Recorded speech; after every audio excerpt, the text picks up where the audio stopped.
Hi everybody, welcome to my channel, or shall I call it our community's channel, because honestly this channel does feel like a close-knit family or group of friends.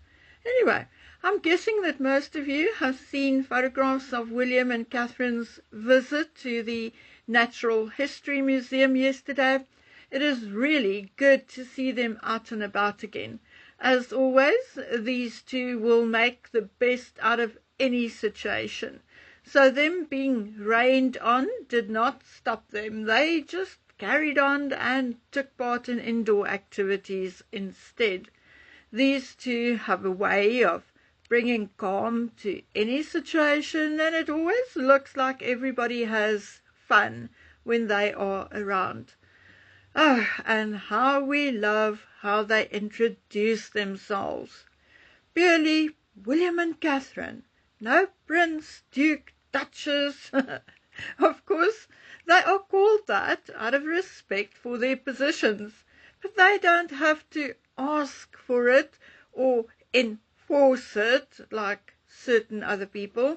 Anyway, talking about that, how stupid is Meghan that she never even noticed that even as the Prince of Wales, Charles signed his letters Charles, and now as King he signs it Charles R, and only in very official letters are his titles typed in.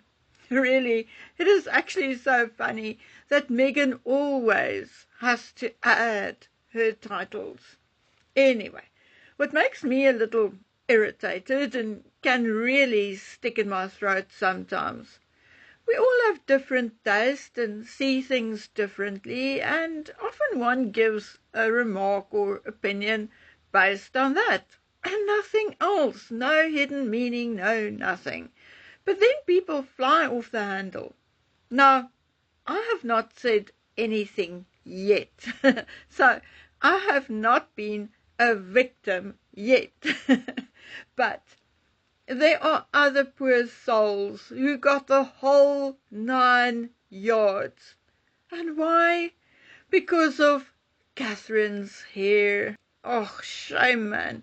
Some people dare to say they are not too enamored with Catherine's new hair, and they got the whole "she battled cancer, leave her alone, how dare you" spiel from some hairdresser. Really, folks, calm down, keep those panties on and dry. To be honest, I do not like Catherine's new hair that much either. I prefer the rich brown with auburn hues. This blonde has a tinge of yellow and has drained her hair of its shine, and it is making it look a little dry and brittle. I also think it drains the colour from her face. But that is my opinion, and my opinion is coming from someone who is sitting here with purple hair, who had a shaved head at one point, had dreadlocks at another, long, almost waist-length auburn hair. I mean, I had it all, and some of it looked really shit. But hopefully my loved ones did not stop loving me because I felt rebellious or adventurous one day. So yes, I prefer Catherine with the darker hair and the shiny auburn red hues. But it's all okay. Her smile still lights up a room. We still care about her and her health. And the hair will change again soon. I predict that next she's going to take a couple of inches off. Now, Charles has also returned to work, and he opened the Midland Metropolitan University Hospital, where he told a cancer patient that he wasn't doing too badly. However, the royal I was most impressed with this week was, however, Sophie, the Duchess of Edinburgh. She arrived in Canada on Thursday, yesterday, and almost immediately had to make her way to the Fairmont Palace Hotel in Calgary for the internationalists' dinner. Oh my word, she looked stunning and so fresh in the dark blue dress with a white floral print and a white blazer.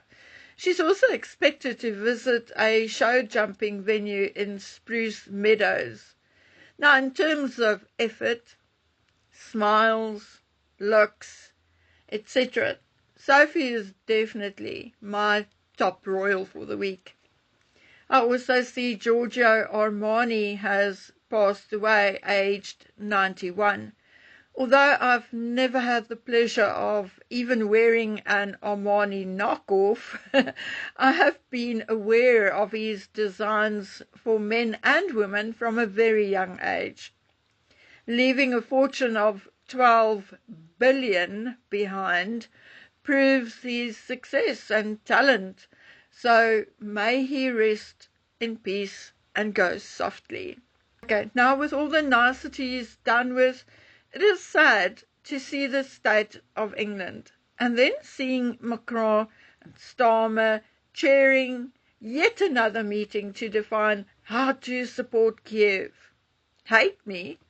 I honestly don't mind. This is my opinion, and I'm sorry, but I've looked at Macron, Starmer, and Zelensky together before and thought they looked like little boys forming a childhood gang. And now, seeing that they named the meeting the Coalition of the Willing, I know for a fact that all three of them think they are 12-year-old boys who just finished building their first tree house. Seriously, it is laughable. The meeting is supposed to be about the support of Ukraine after the war, a war which had not ended yet. One of the talking points are soldiers on the ground, to which Germany retorted in a comment about Ursula von der Leyen playing commander-in-chief of a military force which does not exist. And yes, if it all sounds way too familiar to you, it is, because it is. They have been talking about the very same stuff for months now at meetings all over the world. After months of discussions, no one has yet been able to define clearly who will provide what. Zelensky is obviously also attending the meeting and is, guess what, ta-da, asking for new aid. Like I said, nothing new, same old, and has been for, well, I think it's actually more than months. I think it may be well over a year or two by now. I'm not talking about the length of the war, I'm talking about these meetings. I would not be surprised at all if these meetings have a complete different agenda, or if it's a cover for something else. But never mind. The thing is that France is currently stuck in an economic limbo, and on the 8th of September, Parliament will hold a confidence vote. France has a similar problem with illegal immigrants to that of Britain. Every single day, or at least it feels like it, there's a new protest in France, and it often turns violent. Now, for instance, on the 10th of September, there will again be a big protest against the Prime Minister's budget plan. But of course, with the parliamentary voting on the 8th, Parliament could actually fall before the planned protest. Anyway, this just proves that although not in a crisis yet, France indeed needs all hands on deck, and not a president flying all over the world to fight for Ukraine, a different country who did not elect Macron to talk for them. And right now, I don't even want to or have the time to get into Britain's woes. Almost daily, protests in the street against illegal immigration and against Parliament and Keir Starmer. And where is Sir Keir? In Europe, holding Macron's hand and trying to solve an unsolvable problem in Ukraine. It is ridiculous. Now people want Angela Rayner, Deputy Prime Minister, and Rachel Reeves gone. And Rachel Reeves, despite Rayner torpedoing Rachel Reeves's budget plan, Rachel now still gave Rayner her full vote of confidence. My dears, it is a mess. And living where I live, I can promise you I recognize a mess when I see one. Yet, where's Starmer? Again, visiting with his bros in Europe. Now it breaks my heart when I hear the likes of Paz 49 begging the king to do something. Because I'm telling you now, he won't. I think he very much thinks just like Starmer, and that he also just about adores Angela Rayner. So please, don't put your hopes on King Charles. He's not going to dissolve Parliament. He won't do it. I'm telling you now. So where it's all going to end, I do not know. But please know that I'm praying for all of you, all my subscribers, all my friends and family.